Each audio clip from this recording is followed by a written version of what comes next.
States of America, and to the republic for which it stands, one nation, under God, indivisible, with liberty and justice for all.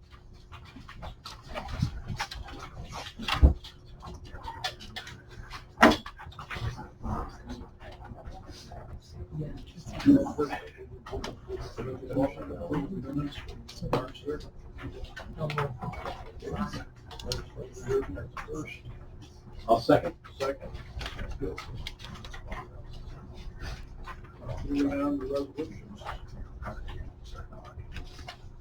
GC1, resolution authorizing 2026 Oswego County tax property auction.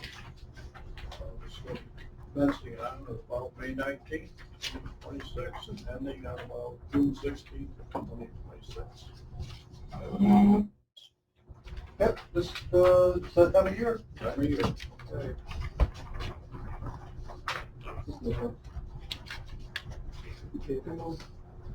We got it. Good. Okay, right. Okay. We have a first and second. Any discussion?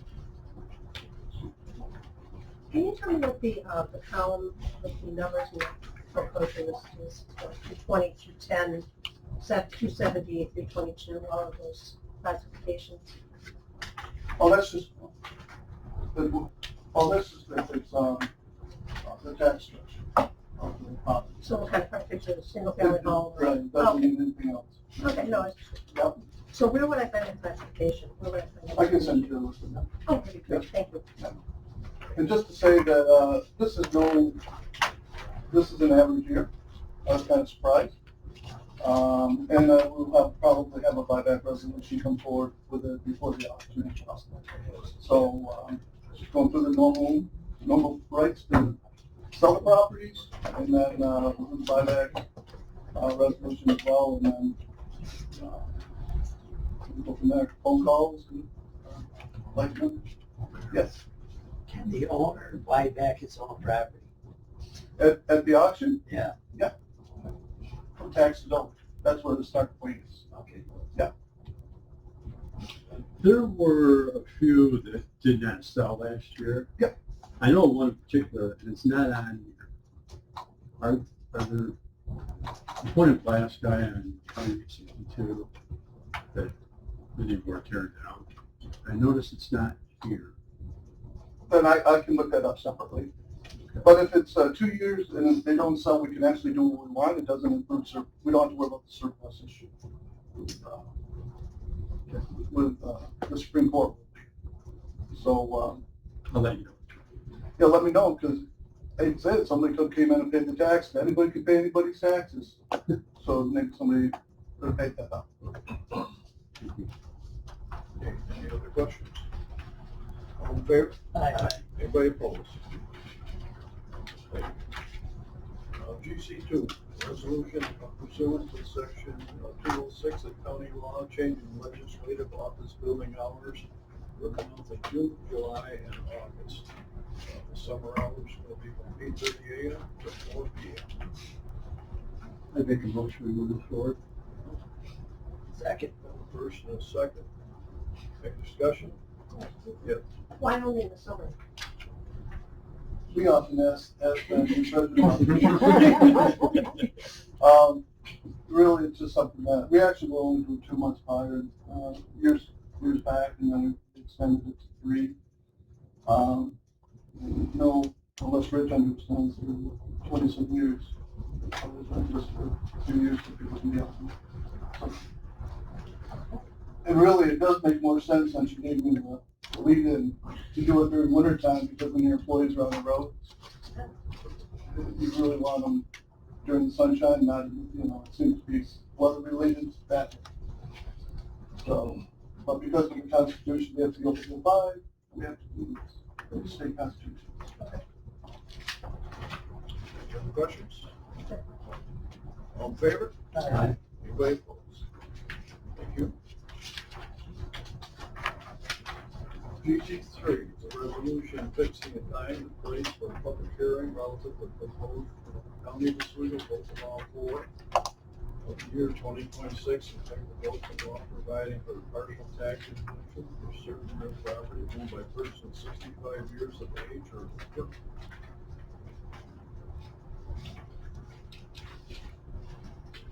Want me to speak on this, or? Yes. Okay, sure.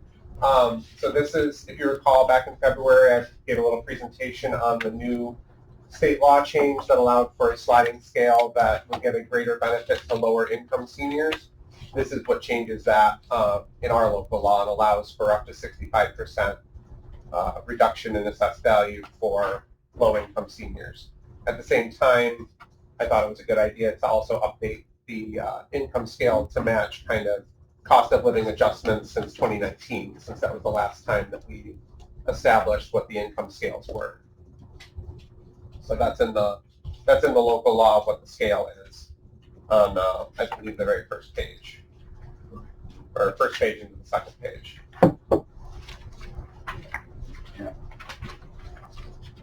So those numbers come down from the state? So those numbers come down from the state, the income level? So the maximum income that can be adopted by a county is $50,000, and then the scale adjusts up and down from there. And the minimum is, I think, $3,000. So the county can pick any number in between those for kind of like a baseline, and then the scale adjusts us at, like I said, about $1,000 per step from there. Thank you. What was the impact? I know it was minor. It was 4 cents per thousand. Sorry, I made a exemption impact report that was included in the draft of this, but for some reason didn't make it to the final. But I can share it with anybody who's interested. It decreased the county's full taxable value by about $85 million, but that impact on the full value tax rate was about 4 cents per thousand. But it also increased the estimated senior households that would be eligible by 664 households. And that impact's based on assuming all 600. And that's assuming everybody is eligible and applies, and yes. Thank you. And this is for county tax only. For Other county. jurisdictions have to elect the same scale or exemption. At this time, only the cities have adopted the sliding scale. They didn't change their income, but they adopted the sliding scale that went up to 65%. So Phil, will that reduction in assessed valuation, overall assessed valuation, make that impact? Well, if you reduce the assessed value, of course, the tax rate goes up. But it can be negated by what we're seeing in all the other values of properties. So it may not have, may end up in a wash or not having any impact. No other programs are related. Thank you. I'd also like to mention this doesn't hit until the 2028 taxes. So this would be eligible for seniors to apply for 2027's assessment rolls, 2028 county taxes. Any other questions on that? I make a motion to move it forward. Move it. First, and second. Any other discussion? All in favor? Aye. Anybody opposed? Thank you. GC4, resolution appointing members to the county board of ethics. These individuals will all be reappointed. We have John Fitzgibbon, term to expire in 5/14/27. Robert Nicholson, expires 5/15/28. Mark Reckel expires 5/15/29.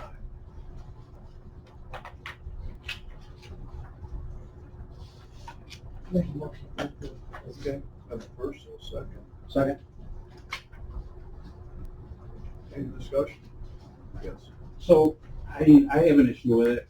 I don't have any information. I don't know any of these people. We got this information. We got these documents Friday late afternoon. Is there any background on them that I could look at, or?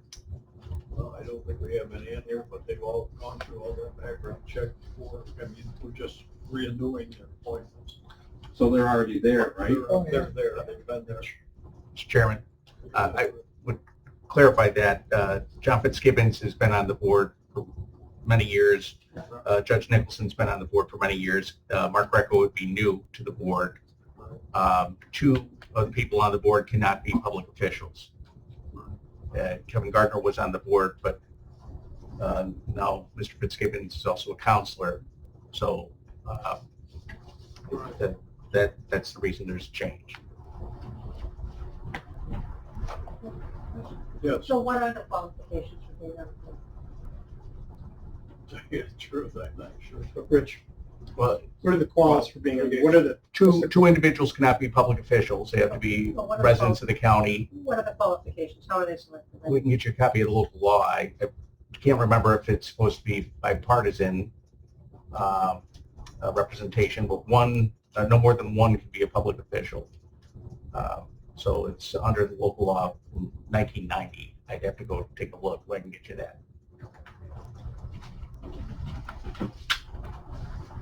Any other questions? All in favor? Aye. Anybody opposed?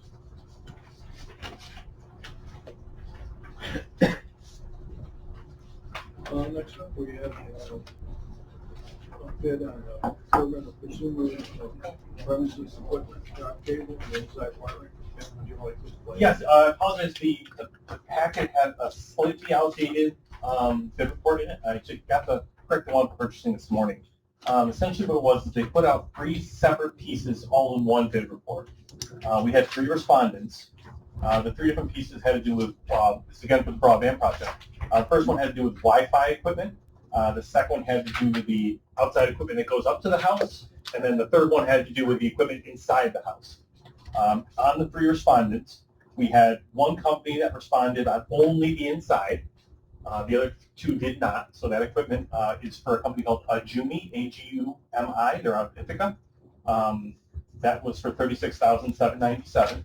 And again, they only responded. The old bid report did not include awarding it in part to them, and we need to make sure we award it in part to them as the only respondent.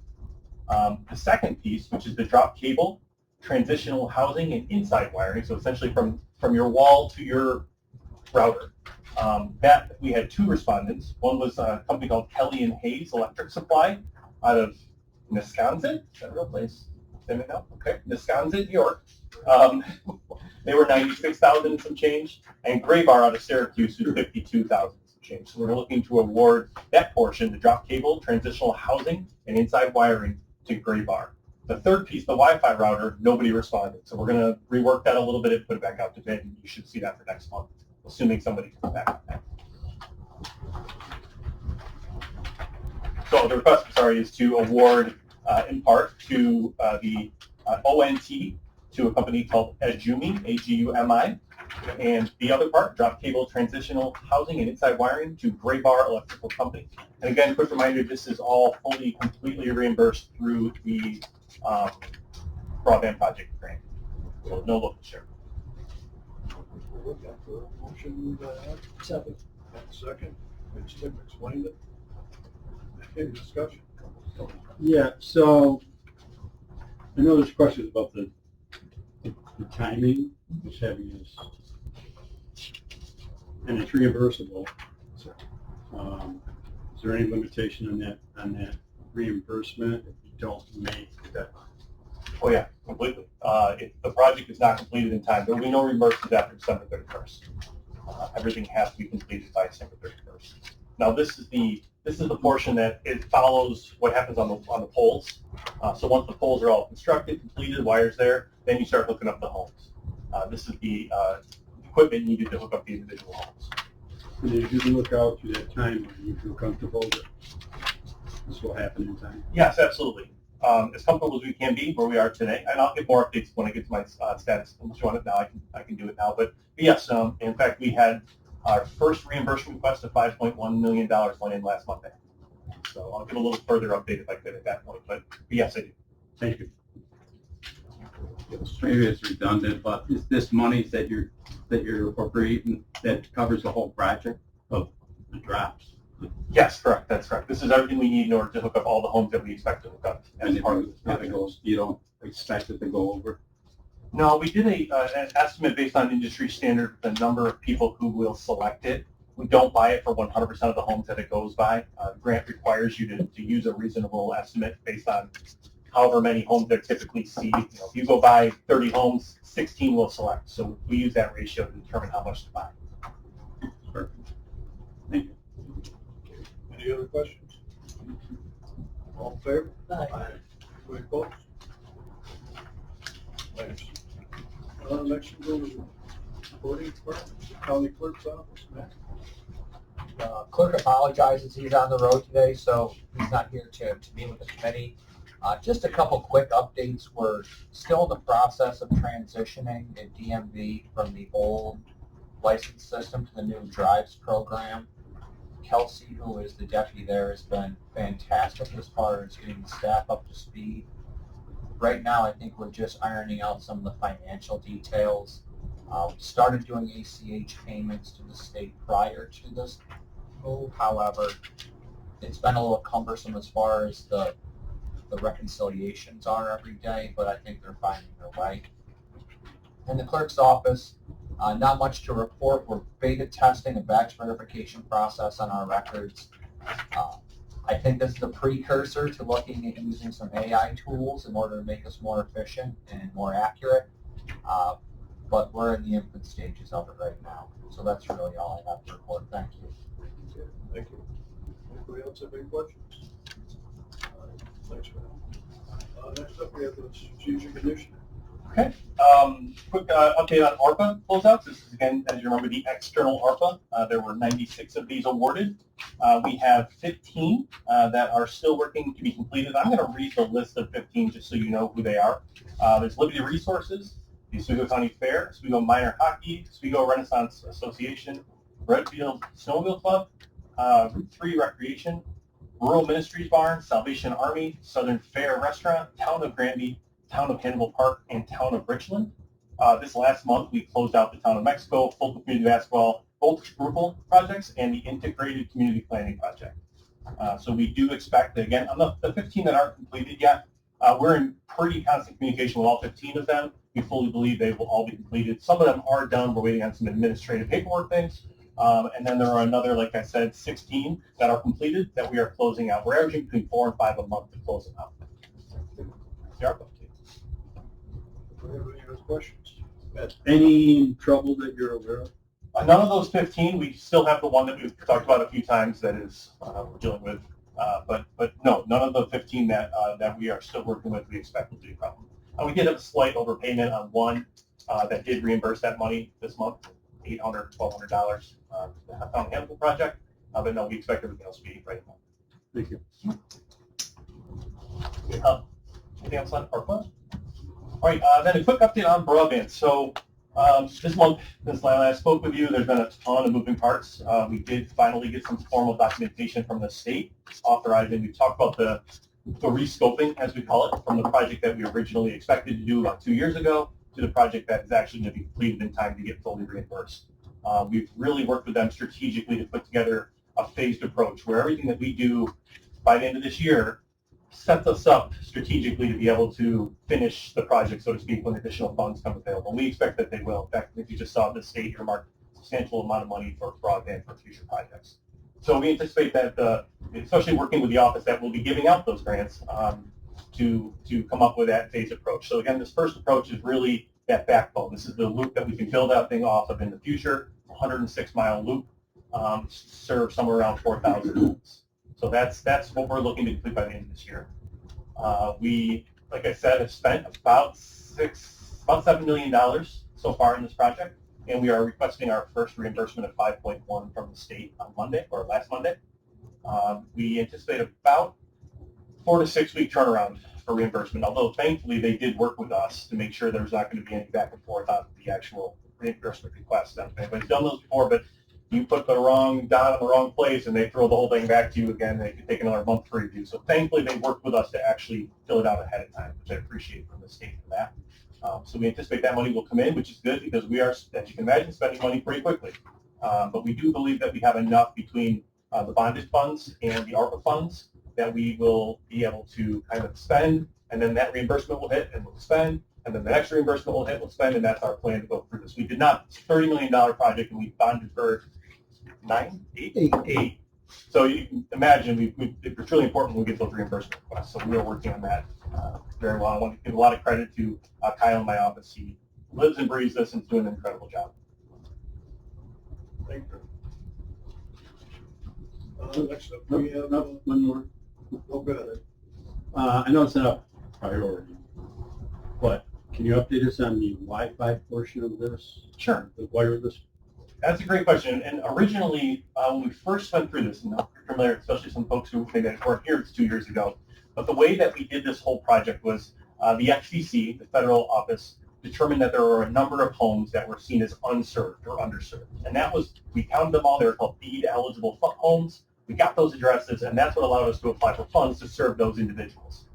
Ultimately, the way that they calculated who was unserved or underserved has changed a little bit over the years. Originally, the amount of service that Wi-Fi could provide was not enough to get you off of the unserved list. And so the state didn't allow us to use Wi-Fi to check the box that that person is now served. Thankfully, over the last 12 months, either I don't know if the equipment has changed or technology has, but they are allowing now Wi-Fi to check the box that that person is served. Wi-Fi, as you can imagine, is substantially cheaper because running a wire down 2 miles in Altmar to serve a single house is very expensive. Whereas if you get something on the top of a pole to beam to their home, it's substantially cheaper. And so we are looking into that. One of the things that, because we'd already gone so far down the route of serving the backbone, that has to be all wired. The other piece about Wi-Fi is that it has to come from a tower, but the tower has to be wired. And so making sure that our towers, so I actually met with 911 this week and got a list of where all our towers are.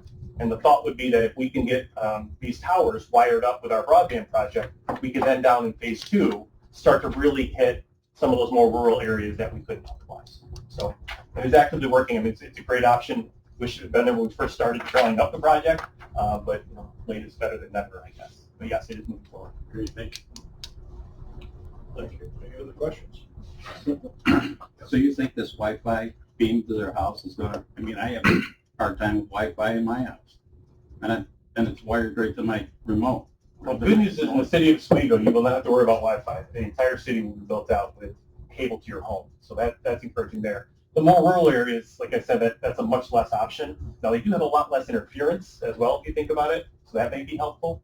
But we're finding, again, the FCC measures it in their home. So if it doesn't check the box that it hits whatever that requirement is, then it won't work for us. But we are hearing across the state that this is an option that they're using pretty regularly.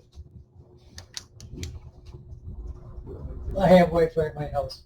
See where actually works very well. Through a pole? It's what Wi-Fi is, yeah, through the phone. Well, you got Wi-Fi in the house too, Yeah. from, From the Verizon. Off to utility. maybe it's my provider. Could be. And I will say other areas up north are already doing this. In fact, we were able, originally 2 years ago, homes like yours were Yeah. still on the list of unserved. Yeah. Verizon is actively building out that network in the north. In fact, that's part of why we rescoped some of the northern section out of this project, because Verizon's going through doing it at no cost of the taxpayers. They're doing it to the people who like to use it, but no cost to the taxpayers. So we did descope areas that are being duplicate served. Works very well. Yes. So you said the towers have to be wired. What's the cost of that installation? Well, as long as the cable goes by the tower, then it's not a whole lot of money. Like, for example, we have one on Churchill Road. Being able to run, there's internet that already runs, Wi-Fi that runs down 41. And so just all you have to do is, I guess, dig a trench and hook it up. So whatever the cost is to dig a trench, run conduit, and wire up the tower. Don't think it's substantial. It would be covered under this grant. And we hope to be able to get those done this year. That's the other piece, is that anything not done by the end of this year will become an expense of either a future grant program or the network itself. The hope will be that there'll be funds. How many towers do have to be wired? Well, it depends on where you're going to go. I think that's the next step, is to figure out, we know where our backbone is. We know where the homes that aren't served are. So then Off strategically, that backbone? you got it. Yep. So using our backbone to wire up these towers, they are kind of scattered all around. And again, the backbone doesn't go directly to all of them yet. My next phase would be to get pole applications in and start to run the line from our backbone to the towers, wherever they're located. And then we think from That- there, Would that fall under this grant? maybe, well, I wouldn't say maybe, because the state allows it. It is a reimbursable expense. If we can move it quick enough, what we don't want to do is start it and not get it done by the end of the year, because then we put in risk not getting reimbursed. So a lot of it will be how much can we guarantee we'll pick up. Anyone else have anything? Thank you. Next up, we have Drew Prop. Thank you. So since last month, we've been working with the local assessors to get their tentative assessment rolls filed. For those of you that may be new to the committee or may not know this, the assessment calendar really runs July 1st to June 30th. The first step in final assessment rolls is tentative ones May 1st. They're filed today. So our website will be updated with those tentative assessments so everybody can go and look and get angry. And the first step in challenging those assessments is on what's known as Grievance Day, which is the fourth Tuesday in May. So that'll be the next step for people to look at their assessments, challenge them if they think they're unfair. There shouldn't really be too many challenges this year, since the only community that is staying at 100% is West Monroe. They've been at 100% for years, so there's probably just going to be the usual slew of 10 to 15 per town that may or may not even get changed, depending on what each town has an individual Board of Assessment Review that hears these cases. Training for Board of Assessment Review members is actually tomorrow night in the chambers. Which I conduct. And then our new website has a preview version out that will hopefully be linked into the existing website. So there'll be a button to click to preview it. Unfortunately, I don't have a go live date yet, but it is this month is when that will be going live. So far, it looks very nice. They've been very responsive to changes I've asked for, and the cost of it hasn't changed significantly from prior years. I think it's $500 more than it was last year, and they've waived the cost of all the upgrades. So it's been a good experience thus far. Anybody have any other questions? All right, thank you. Next up, we have Public Defender. Thank you. By the numbers, we are tracking the same as pretty much we have the last 2 years. We're a little bit up, but nothing significant. We're at 1,200 cases already this year. Should play out to about 3,600. We've been around 32, 33 the last 2 years, so it's tracking about the same. Good news, we have all of our current funded positions filled. Bad news is 3 of those positions are graduating law students, so they won't actually start until after the bar exam, which is the end of July, the very end of July, and we won't even know if they passed the bar and therefore are eligible for admission until the end of October, beginning of November. So we have people committed, have people coming in, but it's still going to be kind of a wait and see process for probably another 6 months or so. Other than that, things are plugging along pretty good. Our 2 recent hires are working out excellent. So we are doing as well as we have since we started. So things are good. Anybody have any questions? I just want to note that Brad gave an excellent speech at the Law Day ceremony last Friday in front of the full bar. Thank you. Next up, we have Sign Council. Thank you. Not much news in Assigned Council. We did have our first family treatment court meeting. As I stated at the last committee meeting, Oswego County was allowed to start a family treatment court. We had one in years past. They stopped allowing that, and we are restarting one. I do have an existing grant for family court, so after the family treatment court meeting and we understood the layout of how it was going to work, I am in negotiations with the state on reworking the contract of our current grant to use those funds to help fund assigned counsel's portion of family treatment court. We did just get the contract that the individual signed to become a part of family treatment court. Judge Nelson just sent that over, so I'll be sending that to the state. We will continue negotiating, trying to cover as much as we can with an existing grant for those costs. Could I just add for the committee's benefit, the public defender does not do family court at all, and there is no, can't even do criminal 100% yet, so there is no foreseeable future of the public defender doing family court. So just in case anybody had any questions, it really is assigned counsel. Yes, it gets very confusing, and I think it has been a source of confusion within the past few months. So thank you for clarifying that. Assigned counsel does a portion of the criminal court. Public defender does a portion of the criminal court, but assigned counsel does 100% of family court. What is the difference between family court and family treatment court? So family treatment court is a specialty court within family court. It's geared towards those cases where individuals have not been accused of severe abuse or severe neglect, but there is an overriding drug problem among the parents. So it's more of a hands-on, hand-holding approach with the parents to try to get them to treatment. There's a treatment team within the court itself, and it's really trying to help families who have an overwhelming drug addiction within the home. Does that also pertain to mental illness, the family treatment? At this point, it's just a substance abuse addiction. That we are starting a mental health court in Oswego County.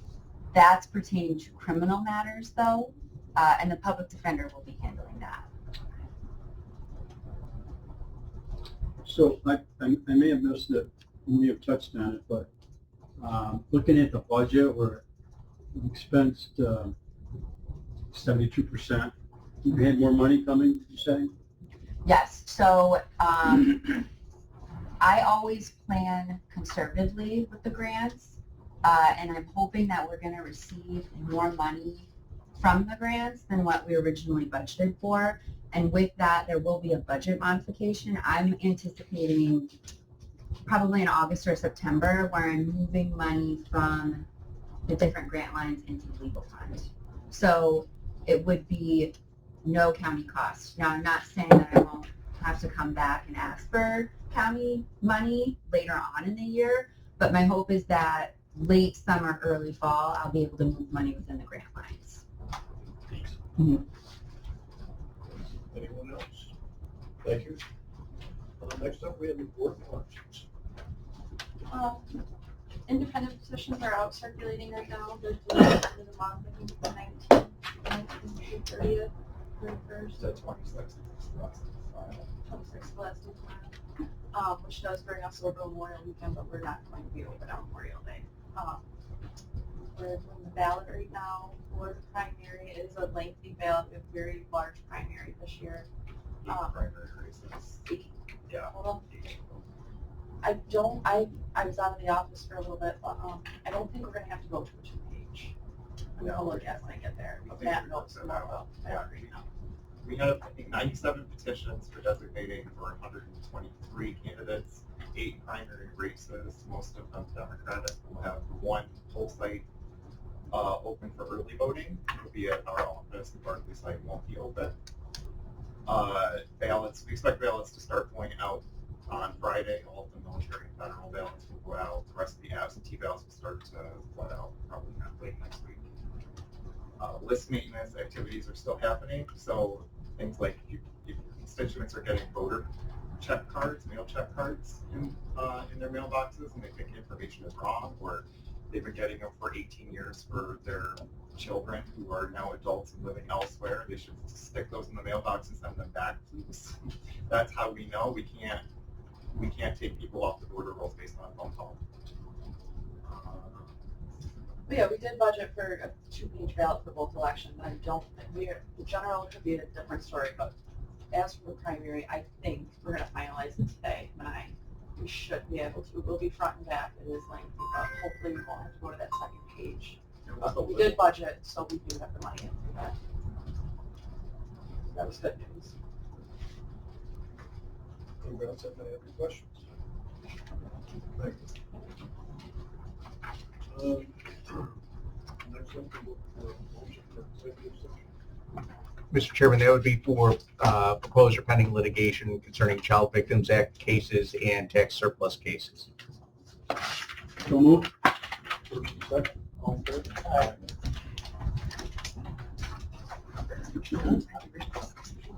I thought I was sometime to read.